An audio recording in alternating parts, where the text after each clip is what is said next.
Hey everybody, what's up? It's Tipping the Scales. I'm Shay Dawson. And it's Tania Rivers. Welcome back. Man, favorite part of the day, T. Yes. I look so forward to. It's not great that I'm dreaming about Shay at night, that I'm looking forward to recording our sessions together, but you're in my dreams, boo. What do you have to say about that? I think it's called manifestation. Ah. We have so many plans for what we want to do, and I think it's hard to keep the podcast off our mind just because we keep growing every episode. Yeah. And I'm super excited about this guest. Yeah, me too. Very excited. So we have with us today the Melvin Booker with us. Woo, let's go. Woo, woo. Hey. Welcome, Melvin. Welcome, Melvin. Me. Yeah, thanks for joining us today. Are you excited to be with us? I am excited. It's a pleasure that you want to talk to me. I feel famous for a minute. You are. Well, I think you're famous, Melvin. No, I'm not. I'm just Melvin. Okay, good. Okay. Let's get into it. Yes. Well, we know that Melvin played professional basketball. He's the father of the real Mr. Booker, I should say. Little Book. Little Book. Big Book. But Shay, I didn't want to cut you off. Were you going to say something? I'm sorry. Nope. I was just saying, let's get into it. Okay. So, Melvin, what do you want people to know? I mean, this is your time. This is your time to shine. So, what do you want the folks to know about you today? Well, I actually want to start from the beginning. Oh, okay. I want to start from Mississippi. You were born in. Shay want to take it back. I do, because I think that sets the stage for what we're going to talk about, and clearly his pro career and how everything evolved. So take us back to Mississippi. What was it like growing up in Mississippi, and what part of Mississippi did you grow up in? I was born and raised in this small town on the Gulf Coast called Moss Point, Mississippi. It's about 25 miles. You know, we always have to say like Biloxi, Gulfport area. We're about 25 miles east of Biloxi, and it's just a small, hardworking town that I grew up in. You know, I come from a blue-collar area. You know, family worked hard, and Pops introduced me to basketball. And I recall when he told me, like, he gave me this ball, and he was like, "Yo, this ball can take you around the world if you use it the right way." And that's when I was able to see the world and start my journey from leaving high school in Moss Point, Mississippi, to going to Columbia, Missouri, to Mizzou. The mighty Shout out to Como. What age were you introduced to basketball? As far as I can remember. Oh, wow. Damn. My pops he played locally all the time, so I'm always in the gym with him, running on the side, getting in the way, ball running on the court, and the older guys telling me, "Man, get the ball off the court, stay off the court." So, it started from that time, and it's just been a passion all my life. Very nice. So how did you, high school basketball, was it very competitive in Mississippi? How were you recruited? What was that process like? No, it's very competitive down there. It's like we are in a football area. Like, football is God down there. Friday Night Lights is like everybody's life. But basketball is good down there as well. And, it's very competitive. And I recall, like, for a smaller area that we was from my sophomore to senior year, we had like 18 guys get Division I scholarships. Oh, that's just in that coastal area, which the competitive basketball was really, really good at that time. And, I had some older guys. I'm sure y'all know Mahmoud Abdul-Rauf. Of course, sure, absolutely. So he's all from the area. He might be the most popular guy to come from that area. And they were older than me, so I looked up to those guys and learned a lot from those guys. And I had a teammate on my team also my sophomore year, and he was like, so what's crazy is Mahmoud Abdul-Rauf was the number 1 point guard in the nation. My teammate was the number 2 point guard in the nation. And we were all from this small little area on the Gulf Coast of Mississippi, which was amazing. Wow. At what point did you notice, and I ask this from ballers all the time, because when I think about when Mikal played ball, he was always leaps and bounds above like everyone else. You could tell that he had this God-given talent that others didn't have. Like, he was great at everything he touched. Right. So did you notice at any point in time, like, as you were growing up and even in high school, at any point that you felt that you were a notch or a nudge better than some of the folks that you were playing with or against? Well, most of those guys that I named, like those top guys that we had in the area, I was a sophomore and freshman and sophomore, and those guys were seniors. Yeah. So the fact that I was on the court with those guys at that time, it gave me a lot of confidence that I had a chance to, go to the next level with it and play high Division I basketball, because all those guys were ranked and they went to college off of it. So I'm like, if I'm on the court with them as well, I should be able to do the same thing too. And we didn't have the whole AAU circuit and all that stuff. We competed in the neighborhoods, and that's how we build in the streets. Yeah, we build our character and everything, our toughness and all that, just hooping that way. So how did coaches find you guys? Like, if you didn't have AAU, like, what was the layout back then? Like, I feel sorry for coaches back then, because they travel to all these high school gyms and sit in gyms and watch practice and watch games and then go to the next gym. Whereas AAU, all the top talent is in one area, you can evaluate it better. But these guys I knew coaches that was coming to the coastal area and they were staying down there a week because they had to visit like 5 or 6 different high schools to see the kids.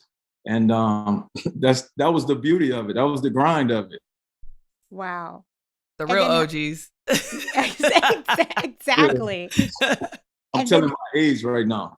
Oh, it's okay. Look, I meant to tell you from the start that on Tipping the Scales, we believe in being authentic and as transparent as we can. So sit back and just pour out your heart. Perfect. And the reason we call it Tipping the Scales is because the guests that we have on our show are able to explain what they went through in order to get to where they are now. Yeah. And the fact that you were such an elite athlete and then you also raised one, like, that's how you tip the scale back in your favor. Like, you were able to give the blueprint back to your son. And, so that's part of the reason why we wanted you on here as well. Yeah.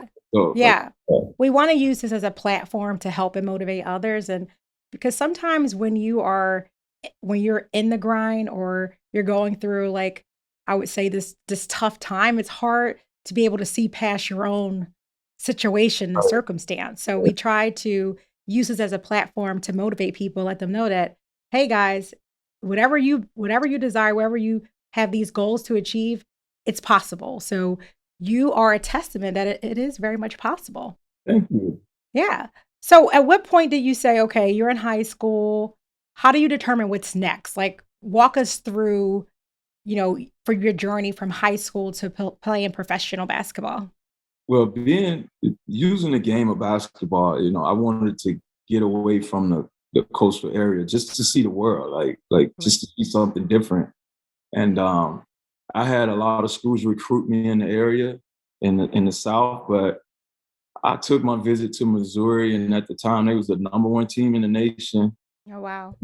It introduced me to a whole new world. And I was like, I came home one day from the visit. This is crazy. We took our visits back then by ourselves. We didn't take parents with us. Oh, wow. Really? So I don't know if I would like that, Shay. I kind of enjoyed the visit. Me too. On my own. And I came back. And after that, I went to visit Central Florida. And my mom went with me on that one. She drove me to Central Florida. And she was so excited about I'm staying in the South and staying in the area. Right. Yeah. And she was like, oh, I can't wait to visit Florida again. And I'm sitting there like, got different plans. So I told her I was going to go to Mizzou, and it kind of broke her heart. She was like, oh, they were so nice to me. I was like, Mom, that's the plan. They're supposed to be nice to you on the visit. Tell her. Exactly. Right. But I chose Mizzou, and it was the best decision I ever made as a young adult at that time, because I had family in St. Louis, but not close family, and I just had to grow up real quick as a young man, and I had to figure some things out on my own. First, how to deal with snow. I never knew how to deal with snow. That was my first time seeing the snow. It was when I went to Columbia. Oh, wait, Shay, I have to tell you about this West Coast diva over here, because he's telling me about, I get to ride my bike in December.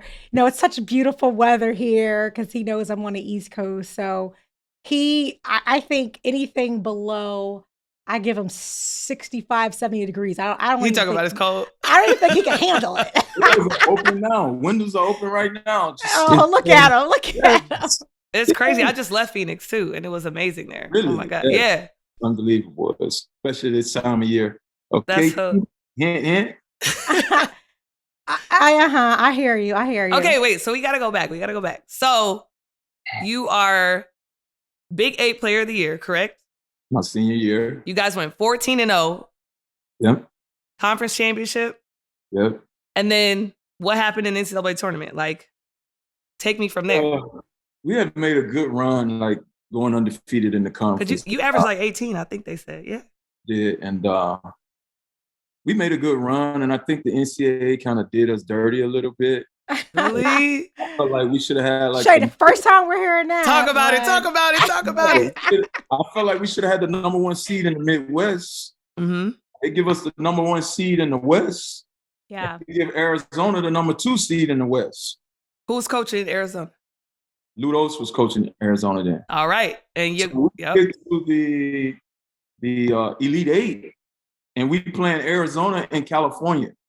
So imagine that was like a road game for the number 1 seed. The entire arena was full of Arizona fans, and that was like a home court advantage for them. So politics. Lute Olson, of course they're gonna give him that. Yeah, but they should have shipped somebody else out to us in the St. Louis.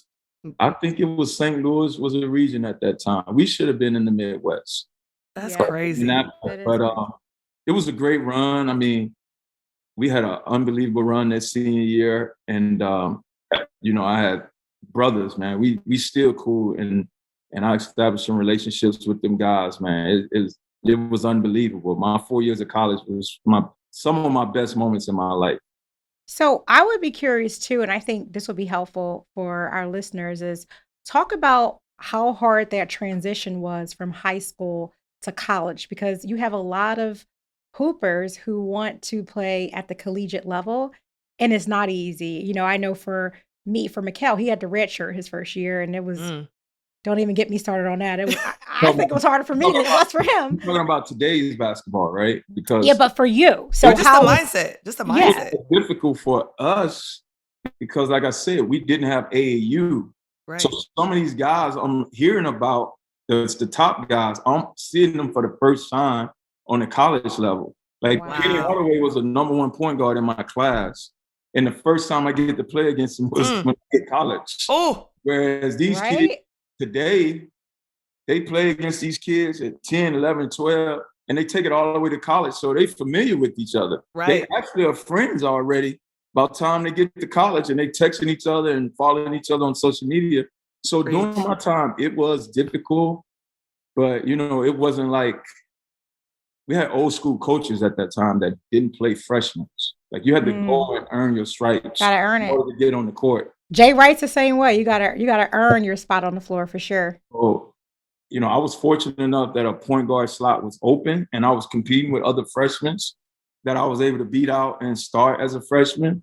But a lot of times back in those days in the 90s, those old school coaches wasn't allowing freshmen to come in and play right now. And those senior players wasn't allowing freshmen to come in and just take their spot. Absolutely. We all competing out there, but which is a different breed of basketball. Let's talk about that. Exactly. Now they all friends, like you said. Transition was, I mean, it's difficult for some, it's easy for others. If you work hard and believe in yourself, the transition is easy. But sometimes guys get to college and there's other things going on in college. Let's call them other distractions. Put people behind, and so it depends on how difficult you want to make it, but it can be easier. I ain't gonna say it's easy, but it can be difficult as well if you put in the proper work and have the proper mindset. Yeah. What kind of work did you put in? I'm just curious. So how often did you work on your game? What did you do? How did you? So the fact that I was so far from home, like 14 hours from Mississippi, to be in the gym and stay in the gym was my outlet to keep me from like missing family, we didn't have cell phones, and long distance phone calls was like, oh, you're really showing your age, old man. No cell phone. So you couldn't afford to call home. So I just stayed in the gym and I worked. That's it. Like, that's the only way I know is just work. You get out of it what you put in it. So for the listeners out there who don't know, I was born in Columbia, Missouri, Boone County Hospital. Yeah. But I grew up in San Diego. But so Melvin, what I noticed about Columbia is that it's a complete college town. Like, the citizens of Columbia have no idea what goes on the campus and vice versa. Like, Right. did you ever venture out into Columbia? And like, did you have friends out there? Did you go to Douglas Park? Like, what was it like? I did all that. Basketball, because we go through that stretch where school is out during the December and January months, but we are still on campus because we have games. Yeah. We had to develop relationships outside of the school and locals. We call them Comos.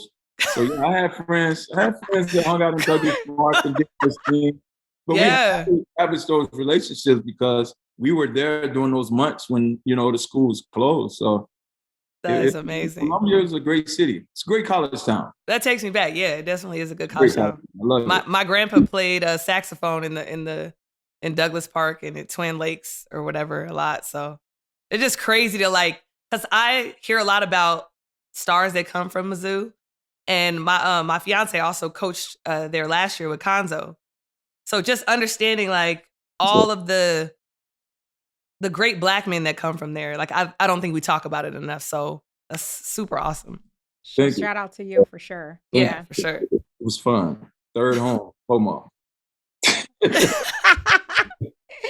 All right, so you spent your time in college. Seems like it was, I would say, a really good experience for you, being able to play alongside some of the greats. But walk us through what happens next as you go to the next level in your career playing professionally.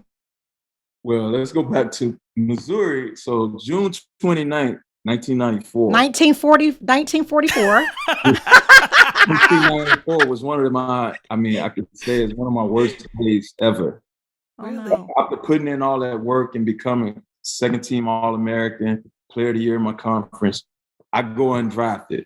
I'm sitting there with my family watching the draft, and I felt like I did everything I was supposed to, and then I go undrafted, and it was like a hard pill to swallow. And but it kind of motivated me to push me to work even hard to prove those guys wrong.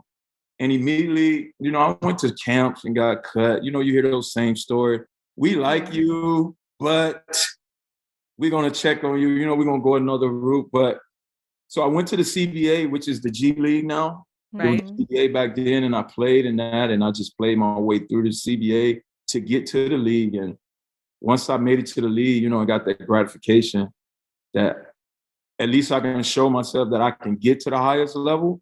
I still don't feel like I got the proper opportunity to show them that I can play on that higher level. But, it's politics in this game. I was about to say. Politics was even worse back then. And, but, it was a fun journey to, do the CBA, the NBA, back to the CBA, and back to the NBA. It was fun. And, I say this all the time. I had my son while I was in the CBA. So I love it. That route, I wouldn't have probably never had my son. So it's a blessing. Very nice. Yeah. Every step in our journey, it matters. And I think people need to understand that, never take for granted those steps, even when it's tough, because sometimes we want to make it instantaneously, right? We don't want to go through, I would say, kind of like the rigor in life to get to success. We want to just wake up and have what you have right now. I can see the projection screen behind you, We want to wake up with projection screens in our house. I love it, T. Paint a picture for the listeners. But it takes time, and it's important for people to know that you can't give up. You could have gave up at any point in time when you didn't get drafted. That is very difficult when you wait that time and you put all that work in for that one special night. And for it not to come to fruition, the fact that you still stayed the course and worked hard. People need to know that you have to stay the course, even when you can't see the light at the end of the tunnel because sometimes you can't see it. Exactly. Preach, T. Preach. And also just learning what the politics look like. Mm-hmm. You hit all the rungs on an athlete's journey, on a true athlete's journey. Like everybody doesn't get to be a Devin Booker. Like let's just say that's a one-on-one situation. So like the institutional knowledge that you gain from just being able to move and transition through different leagues and what you're able to impart on other athletes that, you know, are your son's friends. Not everybody's going to make it. You know what I mean? So I think part of that is, you know, is helpful too. It's just being like, I've been through it. I understand how it is, you know, and you can empathize from, you know, Devin's situation, but also from your own. So. Right. Exactly. So little birdie told me that you are now an agent. So shout out to you. You've been doing that for about a year now, right? Yes. I am an agent. I work with CA. You know CA? Yes, of course. Yeah, I work with CA. I've been working with them for a year now. October of last year when I started. And congrats. Been a family of CA since Devin. They've been representing Devin since he came out. So shout out to Jessica. Jess is out here right now. Jess is the best. And I'm part of that family, and you know, I'm enjoying the transition, and it's a fun journey because, like you said, you know, I played on so many levels of the game that I can reach out to these kids and families and kind of give them advice and advise them, you know, in the right direction and show them, like, you know, because you're not playing on this team, that doesn't mean you can't play in the NBA. You know, things like that we go through in this sport. But that drafted players will never understand. We skipped my whole European career. That's what I love my European career. I don't even really. We didn't skip it. We could go right there. NBA career because I love Europe so much, and that's my place right there. Well, I think that's a good transition. Talk to us about your European Which was your best career. place? Moscow? Yeah. What was the best place? So when I was doing the up back and forth CBA, NBA, you know, I got kind of frustrated with it. And I asked my agent, I was like, yo, I want to give overseas a shot. And he had a job in Italy. And I went to Italy, first time in Italy. And I was just like, I fell in love with the country. Oh my goodness. Yeah. And I immediately braced myself in the culture of Italy, which made the transition so much easier because I'm over there trying to learn Italian. I'm eating the food. Good food. The best in the world. But once I went to Europe, I just fell in love with. Well, once I went to Italy, I just fell in love with the country, and I didn't have no desire to come back and try to play in the NBA again because I felt like I was having an experience that NBA guys didn't have. Talk about it. Wow. Like I'm on a paid vacation. You know, I'm living in Milan, and they paying me a lot of money to live here, to eat here, to shop here. So I gave my family a lot of experiences through my journey playing overseas and Italy for so many years. That's my country. Did you learn to dress over there? Did you get real fresh over there? A lot of fashion in the Italian way in Italy because, you know, they keep it real simple. Yeah. I was in Istanbul for 3 years. Love Turkey. That's a nice country as well, but a little different. And then I went to Moscow. Moscow's like, you talking about cold. Moscow is another level. Great city. It's just so cold. It's like I told you about that baby. He doesn't like anything below 75, 65 degrees. That's not Philadelphia cold. That's Philadelphia cold times 25. I know. That's next level cold. But was Moscow, were they nice to you? I felt like when I went to Moscow, they just looked at me crazy. Like what? They was nice, but we were real. So all the American guys that were playing over there, it was like 5 teams in Moscow. Yeah. So whenever we hung out as a group. So did you get a car or did you have a driver? That was kind of nice though to have a driver. Like, I leave a warm house and I get into a warm car. Right. I get dropped off at the front, and then that warm car is picking me up at the front. So yeah, let's tell these guys like how it is over there. People have all these misconceptions about overseas life. Absolutely. It's a great experience when you go over there. You grow even more, like vacationing. You know, Devin used to come over there. That's why he likes to go on the most exotic trips now, because he started learning about the culture at 10, 11 years old. Like oh, this is nice over here, where a lot of people are afraid to go out the country now. Right. I had a lot of family members that asked questions like, how is it over there? I'm like, it's just like living in America. But, it's a great experience. And, I had fun, 13 years in Europe. Oh, wow. Dang. 13 awesome. years? 13. That's a nice stint, right? That's a long period of time. Yeah, you're going to make an incredible agent. So just saying that. 13-year career, that's a lot of experience. Plus the other experience he had. And just throughout that journey, I mean, I think you can encourage and really help a lot of athletes out there being able to know what it is. And, Shay, you brought up a good point too, just in terms of, that experience, because people need to know about it, playing overseas, because sometimes it's almost deflating for athletes after they know they can't play in the NBA and they have to play overseas.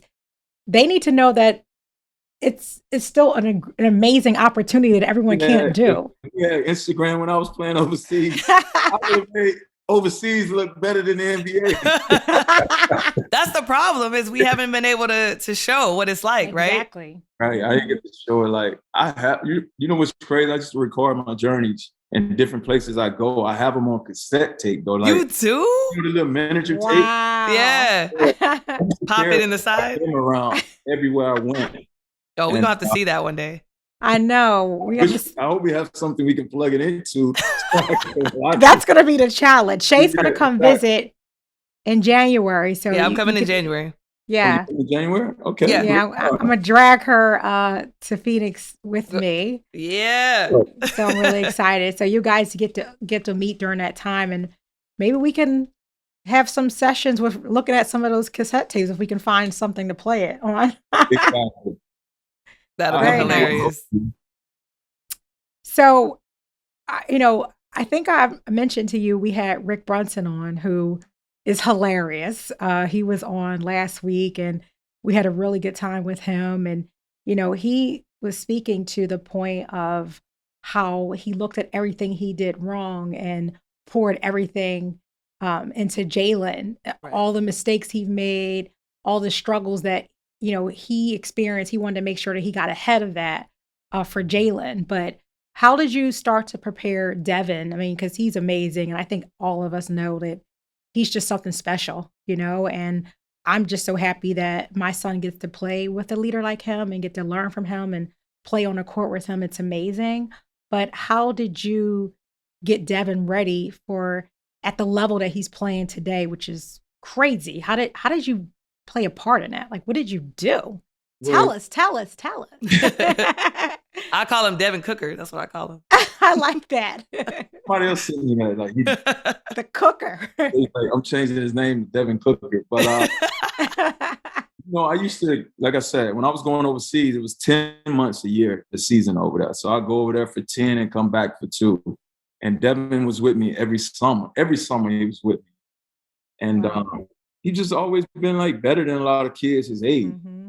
And he's always been more mature than kids his age. So as that journey went on, and I think he was about in the 8th grade, I went to Michigan to see, that's where he was staying with his mom at the time. Uh-huh. In the summer, I went to watch him play AAU, and I was like, damn, this kid pretty good. So then I'm like, I'm looking to play more years in Europe. Like, I'm trying to play till the wheels fall off. And I'm sitting there thinking like, damn, I might have to cut my career short. Because I got to get back to start working with this kid. This kid can be special. So his freshman year, I gave up basketball. I had a 2-year offer in Italy again. Nice money as well. Devin still owed me my money on that. Oh, stop it. I turned down a contract. A nice contract. So I can't. Melvin, I just can't. I was like, I got to stop playing and I got to get back home and start working with him. Mm-hmm. And immediately when I got back home, his freshman year, he was against moving to Mississippi and his mom was against moving to Mississippi. They were basically like, what? I'm not sending my kid to Mississippi. I was like, if you want him to be the best player he can be, he has to come be with me full time. But he got that dog in him.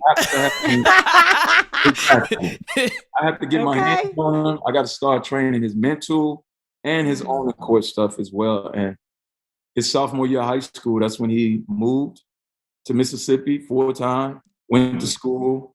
I started coaching at the high school level, and we just started grinding then, to be honest. Like, we did everything imaginable. I started teaching him how to eat better, working on his body, stretching, yoga, on court, off court, mental. I mean, holistically, yeah. We were doing everything. Like, I'm sitting in it. We spent 3 years together every day. Every day we spent 3 years together just talking about basketball. What team did he have? What team did he play on the circuit? He played with a team in Alabama. It was called Alabama Challenge at the time. Wow. And they were on the EYBL. I think you guys on the EYBL too, right? Team final? Yep. And absolutely. We wasn't a really good team. We was a competitive team, but that opened Devin's eyes and gave him even more confidence, because that was his first time seeing all these top guys, from Jahlil Okafor to Andrew Wiggins to Julius Randle. Ooh. And when he went out his first EYBL game, he had 30 points. That sounds like the cooker to me. His confidence levels just went out the roof. He was like, I'm just as good as these guys. And then he just wanted to work all the time and work. And Devin is so headstrong. It's like, it's unbelievable. Like, you see how his demeanor, how he moves. He's like an old man. Like, yeah. I'm talking to my brother and my son sometimes. I can't help but to think, I know his favorite player was Kobe. I can't help to think, like, your journey overseas, Italy, him going over there, it's kind of like comparison to Kobe's situation too. That's kind of cool. Yeah, I say that all the time. I didn't even think about that. Yeah, I don't know. It just made me think about that when you was telling me the story. Dev just studied the game. Like, he studied all the greats. That's all he does, watch basketball all day. I just went to his house like last week. Last week I went to his house, T. Well, wait. So here's the thing. Of course, we got to let you know the inside story. So he was, encouraging for me to move there, of course, because the weather's great and I could be at the game, right? But no, I was telling him that I don't know if Mikal will want me there, because I'm a bit of a helicopter mom and I would probably be there often. So we asked Mikal after the game, how often would I be at his house if I lived there? He was like, I give her every other day. He was being nice, for sure. He was being nice. So, I got to give my man his space, Yeah, like, I give Booker space, and we live 3 miles from each other, and I see him, like I told you, I don't see him often. I give him his space and let him grow. And how often are you there, would you say? At his house? Once every 2 weeks, if that. I was about to get you. Yeah, I don't know if I could do that. I think I would try to at least go there a couple times a week. His mom is over there more than I'm over there, so I guess it's a mom thing. But a dad, I'm giving him the space and let him grow as a man. And you have your own life. You're doing your own thing. Yeah, I got my own life. Yeah. So I have a question. So I obviously I'm a huge sports junkie. So Kentucky comes off the bench at Kentucky. How does Kentucky even get in the conversation? I know it's a Nike school, obviously, but like, what is it about Kentucky? Did you know he was going to come off the bench? What was that situation like, and how? Because I feel like that's a tip in the scale moment.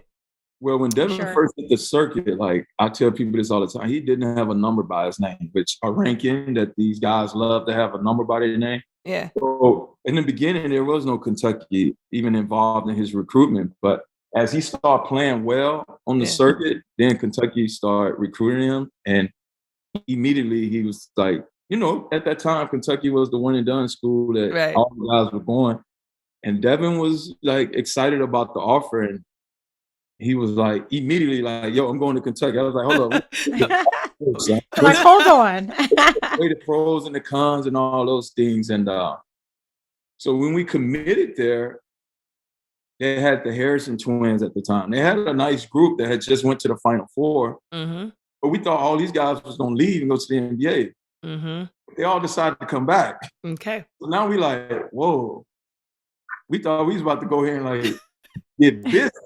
So now we got to go ahead and split time, which they did the platoon that year. Okay. We played 5 minutes in. There was a white platoon, a blue platoon. They had 10 talented kids on that team, maybe 12 talented kids on that team that Cal had to figure out a way to, like, you know, keep everybody happy. Mm-hmm. And Devin came off the bench that year, but he played well coming off the bench. Really like, well, yes. You know, he got his time, his chance, he took advantage of it. And as he was playing and getting more opportunities, you know, his stock started rising. The NBA game started changing to shooting. It was converting at that time. It was. And Devin was a shooter. Skilled basketball, so they say. Everybody thought like he was just a catch and shoot guy at Kentucky, but that was his role at Kentucky.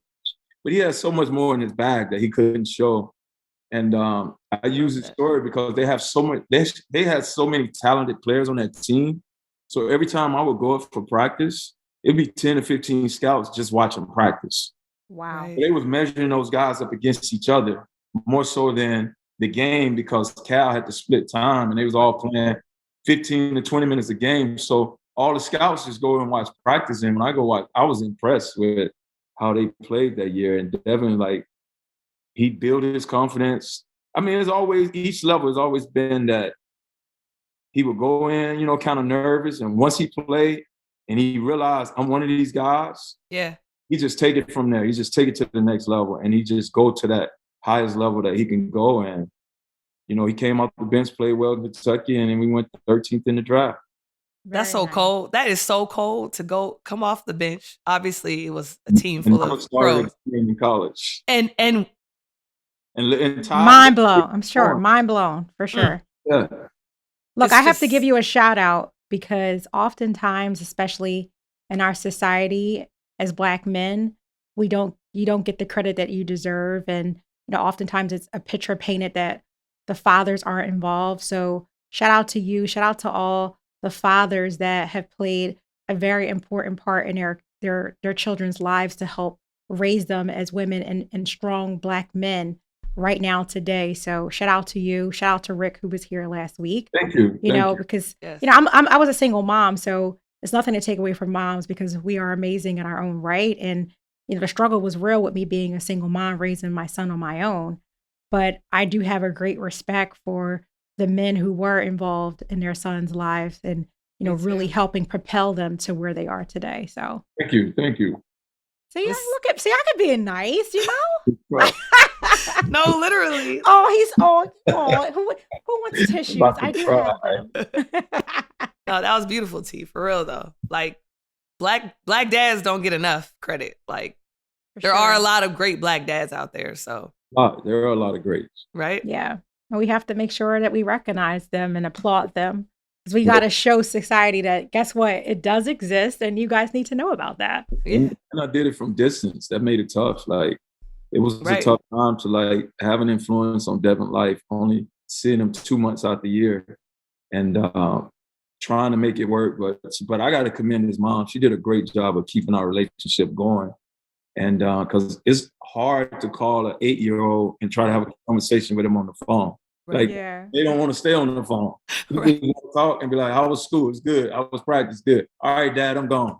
That sounds like my conversation with Mikhail right now. Yep, good. Yep, hot practice. Yep. How you feel? Good. Okay, Mom. All right, love you. See ya. I'm like, what has happened? But his mom did a great job also. Well, shout out to her, man. That's what's up. That's right. Yeah. Shout out to what's Devin's mom's name? Veronica. Shout out to you, Veronica. Shout out to you, Veronica. Yeah. Thank you for all that you've done and playing a very important part in Devin's life as well. So talk to us about like all the success that the Pheonix Suns have had. And you were on that ride, that emotional roller coaster that we took together last season with getting so close to winning that championship. I'm still sick. How was that ride for you? And how was that experience for Book as well? It was a great experience for Book because, I mean, Book had been through a lot, you know, in his, I guess this is our 7th year, but the first 5 years were like tough. Mm-hmm. 18 games, 17 games, injuries, losing streaks. Getting stubbed. Empty arena. But, he did a good job of seeing the bigger picture, and he kept his head on straight, and he kept just grinding, kept working, and also always saw that there was light at the end of the tunnel. And eventually we was going to get it right. Book had 5 coaches and 3 GMs in his first, or 2 GMs in his first 5 years in the league. Crazy. Like, so many players, over 100 and some players, like in and out of here, that it was crazy. But like having his family here with him to keep him mentally strong and keeping him in the game while we were losing games and wasn't playing well. So to fast forward to last year, once we got to this level, like this was great. Like that ride was unbelievable. And I didn't realize how invested I was until we lost. Like, I was sick for like, it was hard. I was like, whoa, we really just lost. Like, and then to see Devin pitch it, because I didn't go to the last game in Milwaukee. And they had the camera on him, and he just looked and said, damn. Like, you can read the camera right on his face. And he's like, damn. So that hit me even harder right there to see my son, like, give his all. Was playing through an injury that nobody knew about. But he was trying to win that championship. But you know what? That just built us for where we are today. Like that's right. In the NBA, guys, chemistry is there. Guys enjoy playing with each other. We have some of the most beautiful brand of basketball in the NBA right now, and it's fun to watch. I guess people love to watch it too because they took the Laker game off TV and put the Warrior game on TV, our game against the Warriors. So, we at that place now where we don't want to go back to the 5 years ago book. We want to stay at this place right now. And I know Book loved playing with Mikal and all these guys on this team, man. This is exactly what we envisioned when he got to the NBA. And I think we have to give a shout out to Coach Monty as well. Like he has been such a great addition. Talk to us about Monty. How has your experience been? And I'm sure, Mikal speaks so highly of him. And you could see just how the team has shifted under his leadership. So shout out to Monty. We love you. He built the culture. Yeah. Shout out to Monty. When we hired him, I knew then like we was on the right path to be like where we are today, because Monty is one of the greatest person I ever met in my life. And you can see it on those guys, like the way he coached those guys, the way those guys play for him. Like he touched those guys in ways that a lot of coaches on this level don't get to know these guys like that. And Monty's been like great since he's been here. And like I said, he built all this culture. If Monty not here, there's no Chris Paul, there's no Jake Crowder. Right. The free agent guys will not be coming here. But yeah, he's a class act, man. You don't find people like Monty out here in this world. Melvin, I tried to chase him. I was at the Sixers when he was there. He was assistant coach. Yeah. I onboarded him and everything. And when he was about to leave, first of all, I was super happy for him. But when he left, I was like, Ma, take me with you, Ma. Where are you going? You need an HR person? Don't leave me. He turned down the Laker job to come to Pheonix. So that was a blessing. Right? That he chose Pheonix over the Lakers, which is a historic franchise, and LeBron James. And he was like, no, I'm going over here with the young pups. And I'm going to turn this around. That was great, man. He's an unbelievable guy. Amazing. Yeah, so cool. And I think what I can appreciate about the team is that they genuinely really like each other. Like they're spending time with each other when they don't have to, which is a huge thing to do. Talk about it, T. Right? Like they're hanging out when they don't need to. NBA. You don't see that in the NBA. Exactly. You see it in college all the time. All the time. You don't see a whole group of guys like this in the NBA. It reminded me of like the Warriors when they first started their run and all those guys were together. You can see that those guys enjoy playing together. And I can see that in our team right now. Yeah. A lot of players don't get that. Like you have to, it starts from Monty. Let's be honest. Like he helps to build and cultivate that kind of culture, but it's such a winning pedigree and people don't really understand that. And to be in the finals last year, we looked like an AAU team. We had the family out all in the hotel, the players in the hotel. We were ready, okay? We were everywhere. I love that. So as you look, so I'm not going to talk about predictions because I don't play that way. I'm in a mindset of you're going to take one game at a time till you get to where you need to be. But when you look at our team this season, how would you say in terms of us continuing to go down that stretch to where we were last year? I mean, I'm not into predictions too either, but I want to put my chest out and flex a little bit.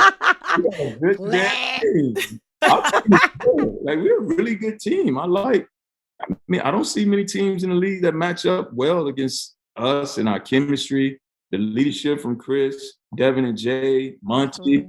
Like, we're completely, like, top to bottom, we're a complete team, and it's hard to compare.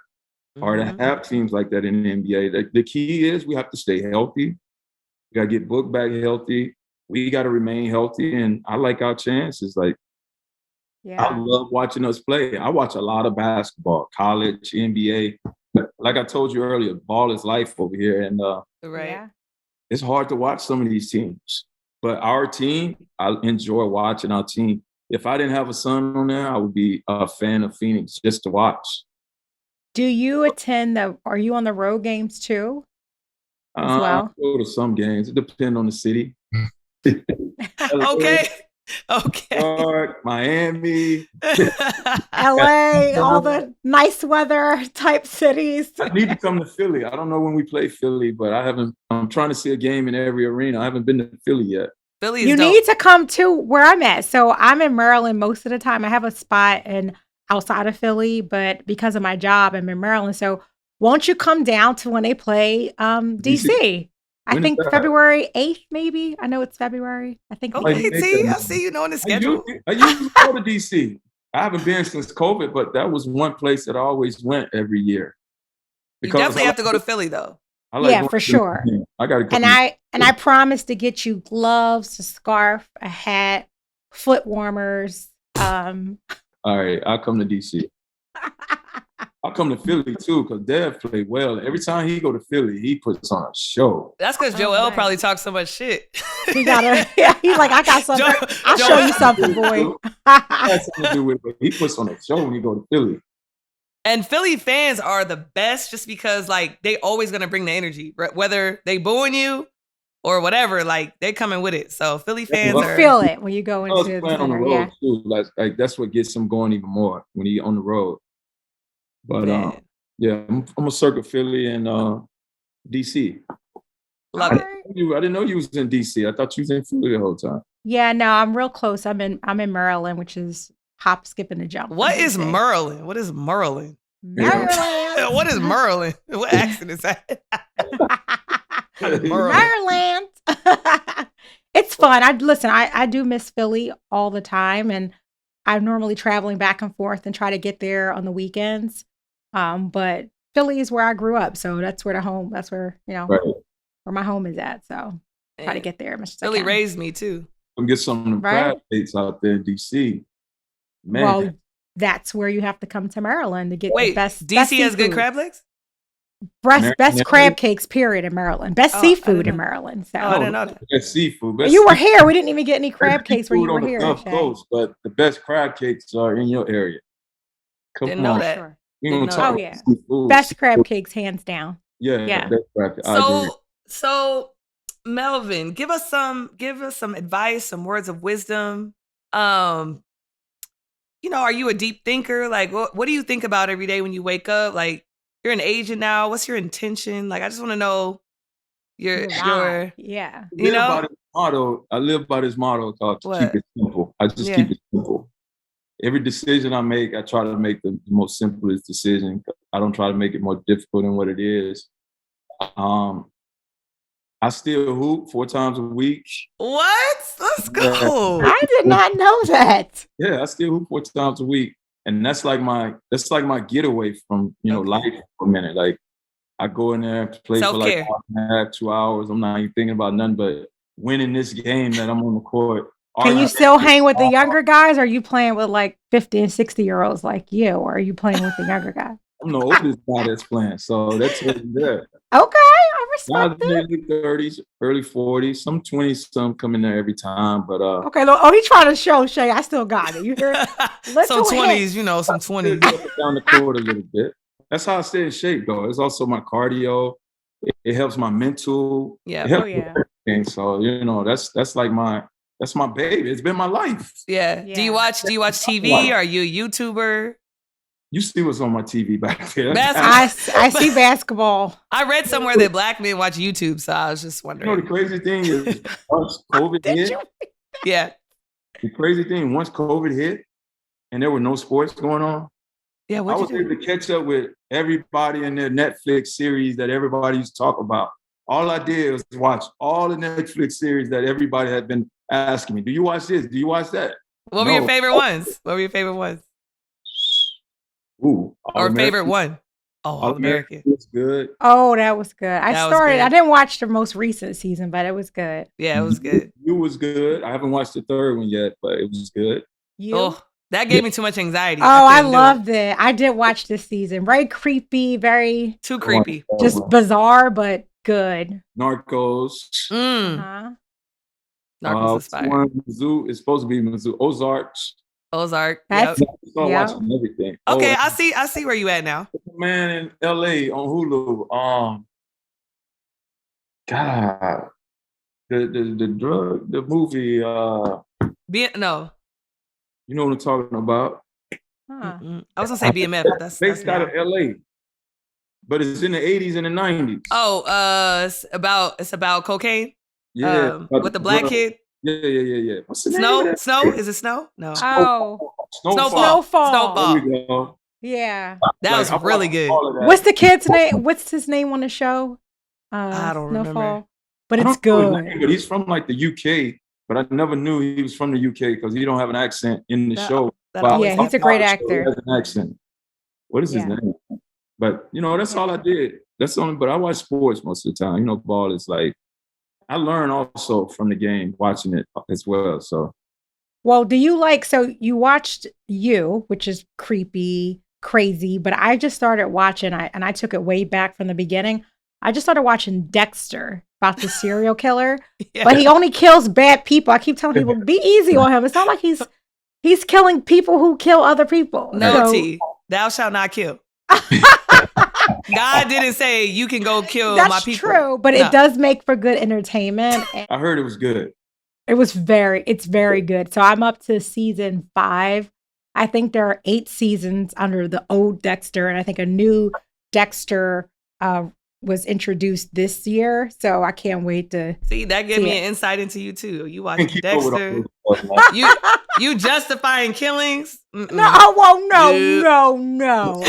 Let's be very clear. I'm not. You're giving him grace. Grace. We're watching gangsters sell cocaine and do all types of crazy stuff. It's all TV. It's just TV. I definitely don't ever encourage you doing anything like that, people. Of course not. So we know. So before you go, though, so every guest that we have, we talk about love and where we can find love, and you have to give us advice about love. So, what you mean, Shay, like he likes, yes. Shay, tell him, Shay. Yeah, so T likes to consider, a love doctor segment. When it's just us, we talk about how hard it is as women or just being successful. Like, what is your idea about love? And then T likes to get some advice. So drop your advice? gems, Melvin. Do you believe in love? Do you believe in love? Of course I believe in love. Okay. Authentic. You will find love in unexpected places. That is what I believe in. Like, when you least expect it, that's where you will find it. That's where you will find it. I don't think when you're searching for it, you find it. When you least expect it, you find it. So just don't think about it. Just wait for it to happen. I could say forever, but okay. Yeah, just wait for it to happen. I mean, yeah, as cliche as it is, just continue to do what you do, and someone's watching. That's how I feel. Wait, because Shay be having people try to hit me up in my DMs. I'm just saying. It's very weird. Sliding in your DM. Yeah, you got to shoot your shot. Like, what's wrong with that? Teenagers, though. I don't know how guys slide in DMs. What do they say? Like, what's the first word they say? Like, yo. Hey, big head. Hey, you're like emoji eyes. Or they like a bunch of your pictures. They like a bunch, like that's what they do. 10 in a row. So I don't do social media. I'm an old school guy. I don't do so. I have them all just so it don't pass me by. I don't be some old man and don't know what it is. I love that. I've never posted anything on any social media platform.